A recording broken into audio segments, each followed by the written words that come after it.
आपण रोज पैसे वापरतो, पण कधी विचार केला आहे का हा पैसा बनवायला सरकारला किती खर्च येतो?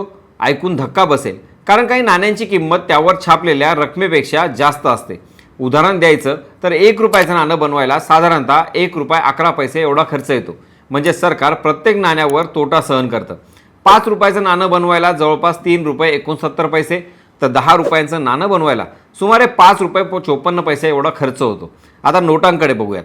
10 रुपयांची नोट छापायला 1 रुपयापेक्षाही कमी खर्च येतो.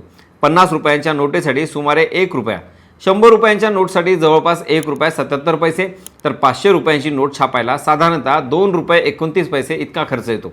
म्हणजे पैसा दिसतो तसा साधा नसतो, त्यामागे मोठी प्रक्रिया आणि खर्च दडलेला असतो. तुम्हाला याबाबत अजून माहिती असेल तर कमेंटमधून नक्की शेअर करा. यासोबतच अशाच महत्त्वाच्या अपडेटसाठी त्याचं काय महाराष्ट्राला इंस्टाग्रामला फॉलो आणि यूट्यूबला सबस्क्राईब करायला विसरू नका.